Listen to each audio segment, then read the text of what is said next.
दोस्तों स्वागत है आपका आपके अपने YouTube चैनल एग्जाम विद साथी में। दोस्तों जैसा कि हम लोगों का बाल विकास में जो है सेकंड चैप्टर चल रहा था, उसी सेकंड चैप्टर की आज हम 14वीं क्लास लेके आए हैं और इस 14वीं क्लास में हम पढ़ेंगे बुद्धि के बारे में, इंटेलिजेंस के बारे में आज की क्लास में पढ़ेंगे। तो चलिए आज की क्लास को स्टार्ट करते हैं। उससे पहले अगर आपने वीडियो को लाइक नहीं किया है, चैनल को सब्सक्राइब नहीं किया तो चैनल को सब्सक्राइब कर लीजिए और अपने अन्य साथियों तक यह वीडियो भेजिए जिससे अपने यूट्यूब फैमिली में और लोग जुड़े, जिससे अपनी जो यूट्यूब फैमिली है ये थोड़ी सी बड़ी हो जाएगी। यूट्यूब फैमिली जब इसमें अन्य लोग जुड़ेंगे तो हमें थोड़ा मोटिवेट होंगे, जब हम मोटिवेट होंगे तो और अच्छा कंटेंट लाने की कोशिश करेंगे। वैसे मैं कंटेंट तो अच्छा ला ही रहा हूँ, लेकिन जब अन्य साथी और जुड़ेंगे तब मैं भी मोटिवेशन तो मुझे भी मिलता है ना कि लोग मुझसे जुड़ रहे हैं, तो मेरी भी इच्छा होती है कि मैं कुछ बेटर करने की कोशिश करूँ। इसलिए आप अपने अन्य लोगों को भी हमारे चैनल के साथ में जोड़ें। तो चलिए देखते हैं कि बुद्धि किसे कहते हैं। इसको सबसे पहले छोटा कर लेते हैं पेंसिल को। सर्वप्रथम सन 1895 में हर्बर्ट स्पेनर ने बुद्धि शब्द का प्रयोग किया। सबसे पहले बुद्धि शब्द का प्रयोग किसने किया? सबसे पहले बुद्धि शब्द का प्रयोग एक मनोवैज्ञानिक हुए हैं, हर्बर्ट स्पेनर्स। इन्होंने ही बुद्धि का सबसे पहले प्रयोग किया। इस शब्द का सबसे पहले प्रयोग करने वाले कौन हैं? हर्बर्ट स्पेनर्स।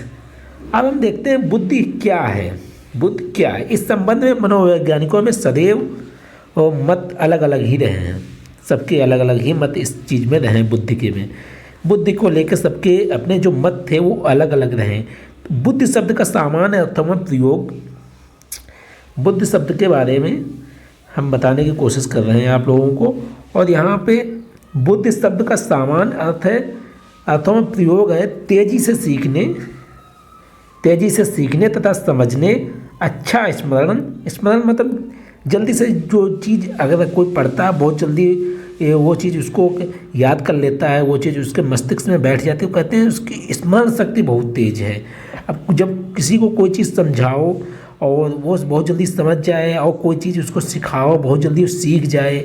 और अच्छा स्मरण, तार्किक चिंतन मतलब कोई भी चीज़ है उसके प्रति अपनी अलग सोच रखता है और वो सोच बिल्कुल तार्किक होती है, अतार्किक नहीं होती, तार्किक होती है सोच। तो ऐसे गुणों वालों को हम लोग कहते हैं उसकी बुद्धि बड़ी तेज है, उसकी बहुत अच्छी उसकी बुद्धि है। ऐसी ऐसी हम लोग बातें करते हैं बुद्धि को लेकर।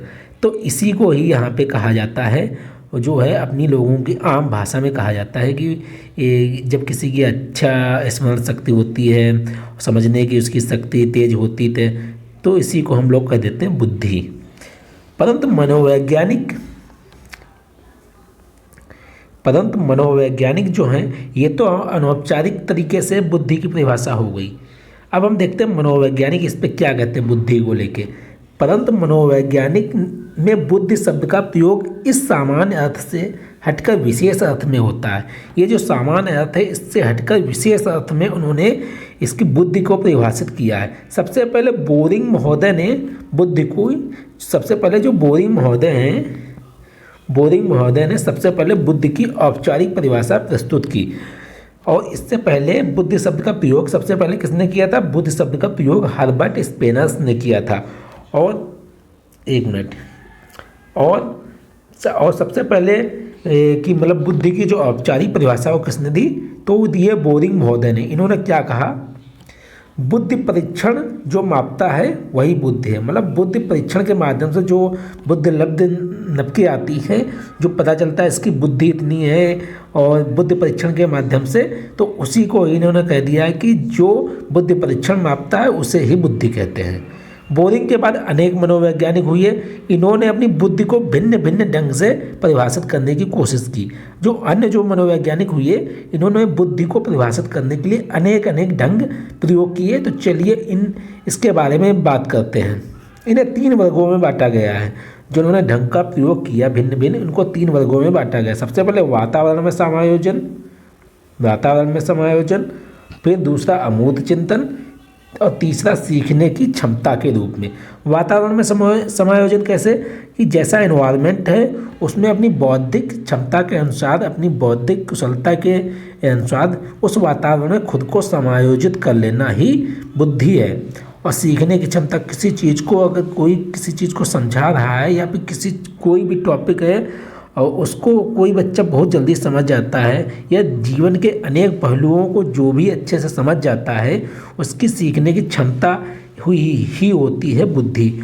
और तीसरा इन्होंने कहा अमूर्त चिंतन व अमूर्त चिंतन। यहाँ पे एक मिनट रुकिए, यहाँ पे कुछ मिस्टेक हो गई है। यहाँ पे होना चाहिए था अमूर्त चिंतन के साथ साथ में यहाँ पे होना चाहिए था अमूर्त चिंतन करने की योग्यता, यहाँ पे होना चाहिए था अमूर्त चिंतन करने, यहाँ पे करने लिख लीजिए, करने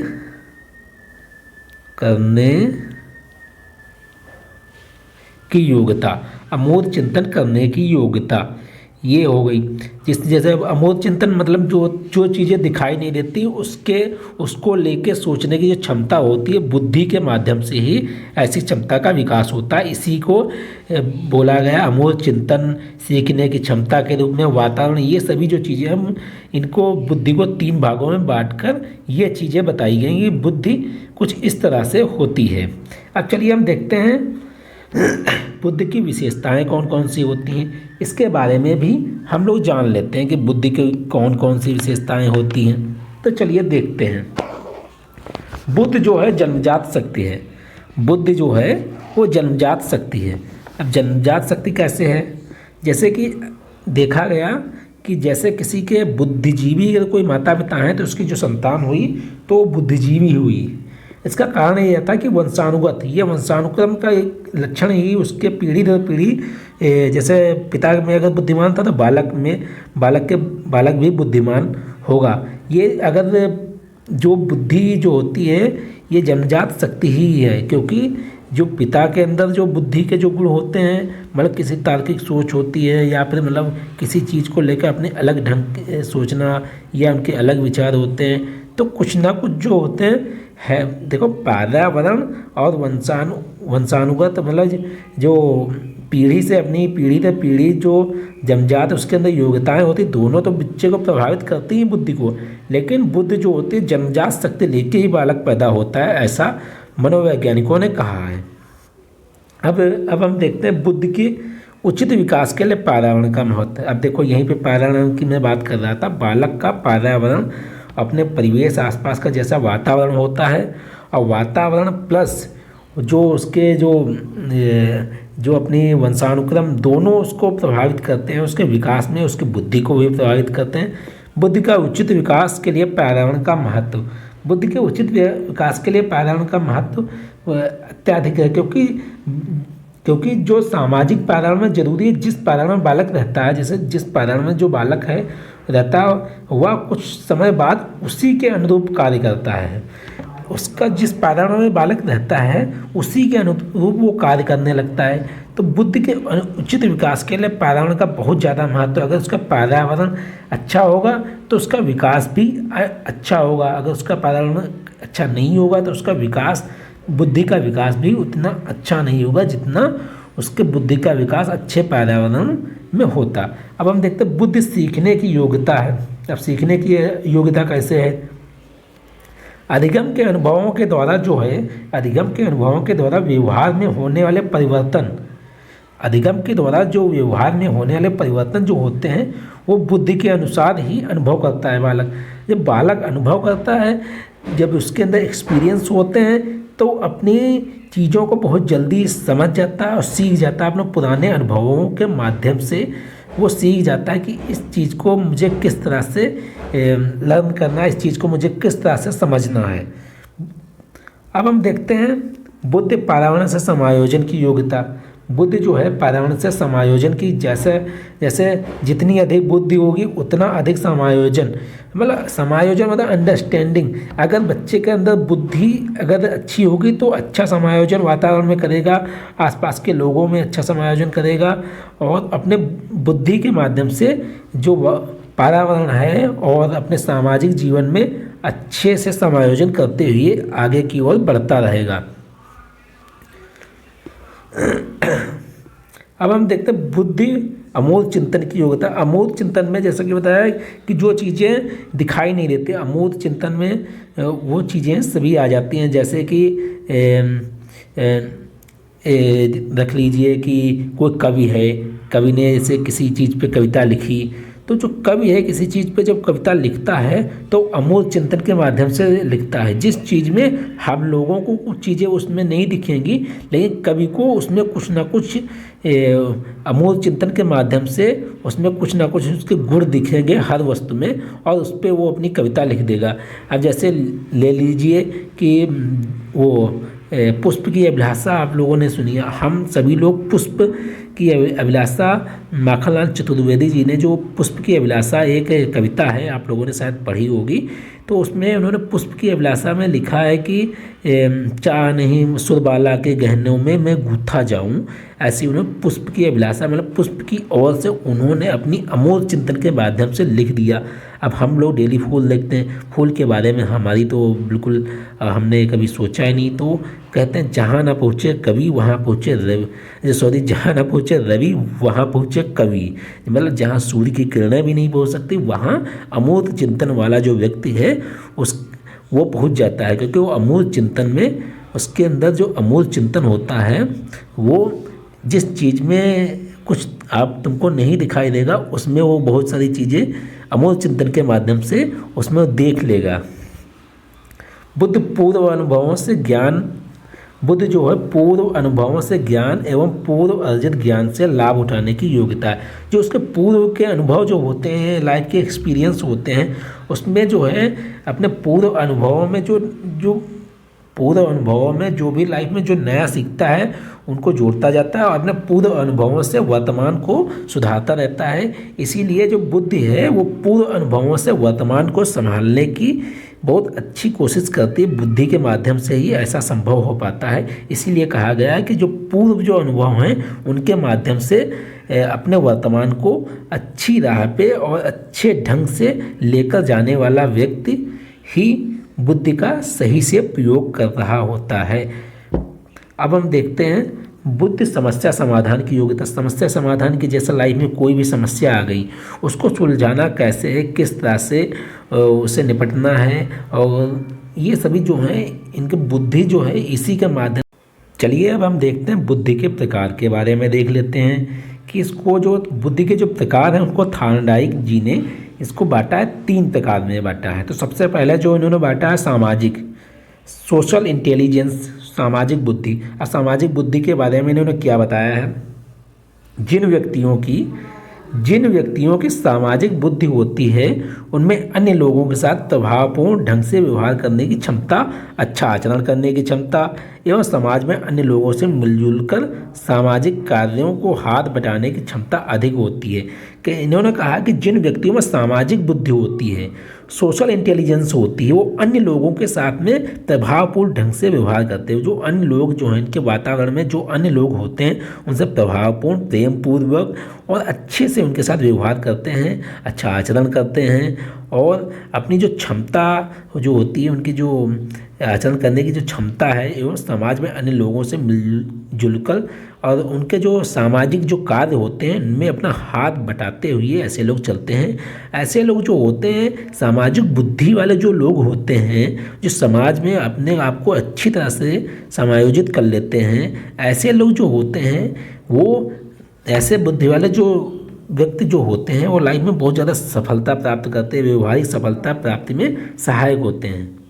ऐसी बुद्धि वाले जो बालक होते हैं, ऐसी बुद्धि वाले जो व्यक्ति होते हैं वो समाज में जो है व्यवहारिक सफलता प्राप्त करने में अत्यधिक सहायक होते हैं। और जैसे इसमें नेता, ऐसा जो बालक होता है वो नेता बनने के उसके अंदर ज़्यादा से ज़्यादा गुण होते हैं, क्योंकि वो समाज को लेकर चलने की कोशिश करता है, समाज के साथ एक मिलजुल कर रहने की कोशिश करता है, और ऐसा जो व्यक्ति होता है अच्छा लीडर बन सकता है। ऐसे लोगों का सामाजिक संबंध काफ़ी अच्छा होता है तथा इनके समाज में काफ़ी प्रतिष्ठा होती है। ऐसे लोग जो होते हैं इनका सामाजिक जो संबंध है अन्य लोगों से अच्छा होता है और ये समाज में काफ़ी प्रतिष्ठा प्राप्त करते हैं सामाजिक बुद्धि वाले जो बालक होते हैं। और हम देखते हैं, अब हम अमूर्त बुद्धि के बारे में देख लेते हैं। अमूर्त यानी कि जो चीज़ दिखाई ना दे, अमूर्त बुद्धि। अमूर्त बुद्धि मतलब अमूर्त चिंतन करने वाले व्यक्ति ऐसे ही होते हैं, जैसा कि मैंने पीछे बताया कि जैसे जो एक, अभी इसमें आगे पढ़ेंगे तो स्टार्ट करते हैं, तब मैं बताता हूँ इसके बारे में। इसमें लिखा है ना अभी कि जो होते हैं कहानीकार होते हैं वो भी अमूर्त चिंतन अमूर्त बुद्धि वाले होते हैं, और लेखकी सभी अमूर्त बुद्धि वाले होते हैं। जैसा कि मैंने पीछे बताया, कवि की एक कवि का एक मैंने एग्जाम्पल दिया था माखनलाल चतुर्वेदी का। तो चलिए अब देखते हैं। इस बुद्धि का संबंध पुस्तकीय ज्ञान से होता है। जिस व्यक्ति में यह बुद्धि पाई जाती है वह ज्ञानार्जन करने की विशेष रुचि रखता है। ऐसा जो व्यक्ति होता है वो उसके अंदर पुस्तकीय ज्ञान प्राप्त करने की उसकी बहुत ज़्यादा योग्यताएं होती हैं, पुस्तकीय ज्ञान प्राप्त करता है। और जिस व्यक्ति में यह बुद्धि पाई जाती है वो ज्ञानार्जन करने की, मतलब पुस्तकें पढ़ना हो गया, ये सब चीज़ें उसमें अत्यधिक रुचि रखता है। और इस तरह की जो क्षमताएं जो होती हैं दार्शनिकों में होती हैं, जैसे महान दार्शनिक ओशो हुए हैं, उन्होंने कहा जाता है उन्होंने 2.5 लाख पुस्तकें पढ़ी। तो यहाँ पे बिल्कुल सटीक बैठता है, अमूर्त बुद्धि वालों के जो गुण होते हैं बिल्कुल यहाँ पे बिल्कुल सही लिखा है कि जो कि इस तरह की जो क्षमताएं जो होती दार्शनिक में होती, बिल्कुल सही कहा है। महान दार्शनिक ओशो, उन्होंने 2.5 लाख पुस्तकें पढ़ी। सोच के देखिए 2.5 लाख पुस्तकें कितनी हुई। और कलाकार हो गए, कहानीकार हो गए में अधिक होती ये जो क्षमता होती, अमूर्त बुद्धि की जो क्षमता होती है, एक दार्शनिक में होती है, एक कलाकार के अंदर होती है, और एक कहानीकार के अंदर। जो कहानी लिखते हैं भैया, वो कहानी लिखते कैसे, कोई ना कोई पात्र अमूर्त चिंतन के माध्यम से ही तो लिखते हैं। कोई आसपास के कोई मूर्त चिंतन तो करते नहीं, कोई रामलाल को उठा लिया उसकी कहानी पे लिख दिया। वो अमूर्त चिंतन के माध्यम से ही कुछ ना कुछ अपनी अलग कहानी बनाते हैं। तो वो जो कहानी है वो अमूर्त बुद्धि के कारण ही वो ऐसी कहानियाँ लिख पाते हैं। ऐसे लोग प्रायः जो होते हैं विचार, कल्पनाओं एवं मानसिक प्रतिभाओं के सहारे बड़ी बड़ी समस्याओं का समाधान कर लेते हैं। ये इनके इतने मतलब ये तर्कशील होते हैं, विचारशील होते हैं, कल्पनाएं वाले होते हैं, मानसिक प्रतिभा इनकी इतनी अच्छी होती है कि बड़ी से बड़ी समस्याओं को ये बिल्कुल, इनके लिए कोई समस्या बड़ी होती नहीं है, उनका समाधान कैसे न कैसे कर ही लेते हैं। और जिसमें अमूर्त बुद्धि बहुत अधिक होती है वो बनते हैं सफल कलाकार बन जाते हैं, चित्रकार बन जाएंगे, गणितज्ञ बन जाएंगे एवं कहानीकार बन जाएंगे। ऐसे लोग जो होते हैं इस तरह के पद पे पहुंच जाते हैं, और या फिर कह लें कि ऐसी उपलब्धि प्राप्त कर लेते हैं अपने जीवन में, जैसे कि महान चित्रकार बन गए, गणितज्ञ बन गए एवं कहानीकार बन गए। अब चलिए हम देखते हैं मूर्त बुद्धि किसे कहते हैं। मूर्त बुद्धि किसे कहते हैं? इसके सहारे व्यक्ति मूर्त या ठोस वस्तुओं के महत्व को समझता है। जो मूर्त, जो ठोस वस्तुएं जो दिखाई देती हैं उनके महत्व को समझता है, उसके बारे में सोचता है। जो वस्तुएं दिखाई देती हैं उसके बारे में सोचता तथा अपनी इच्छा एवं आवश्यकताओं के अनुसार उनमें परिवर्तन कर लेता है। अपनी इच्छाएं एवं आवश्यकताओं के अनुसार में कोई परिवर्तन कर लेता है। जैसे एक पत्थर है, पत्थर में जो है मूर्ति तो उसमें पत्थर में होती ही है, लेकिन उसको देखता कौन है, पत्थर से मूर्ति निकालता कौन है? एक अच्छा मूर्तिकार ही तो उसमें से मूर्ति निकाल लेता है। अभी जो रामचंद्र जी की जो मूर्ति बनी है अयोध्या में, उसको किसने? एक अच्छे मूर्तिकार ने ही तो एक पत्थर से तराशा उस मूर्ति को। तो ऐसे लोग जो होते हैं मूर्त बुद्धि वाले होते हैं। ऐसे यहाँ पर लिखा भी है हस्तकलाओं वाली क्षमता अधिक होती, जो उनको मतलब हस्तकलाओं की क्षमता इनके अंदर अधिक होती तथा वे आगे चलकर सफल इंजीनियर बनते हैं, कुशल कारीगर बनते हैं। ऐसे लोग जिनके अंदर मूर्त बुद्धि होती है। तो चलिए यह क्लास आज यहीं पे समाप्त होती। मिलते हैं आप लोगों से अगली क्लास में, जिसमें हम क्या पढ़ेंगे, उसमें बुद्धि के परीक्षण के बारे में पढ़ेंगे कि मतलब बुद्धि को किस तरह से नापा जाता है, इन सब चीज़ों के बारे में पढ़ेंगे। अभी इस चैप्टर के साथ कल और परसों 2 क्लास आएंगे, फिर आप लोगों का यह चैप्टर कंप्लीट हो जाएगा। और मैंने इसकी प्लेलिस्ट भी बना दी है, आप लोग वहाँ पे जाइए, सारे वीडियो देखिए, अपने अच्छे से नोट्स बनाइए। ओके फ्रेंड, मिलते हैं आप लोगों से अगली क्लास में। तब तक के लिए जय हिंद, जय भारत।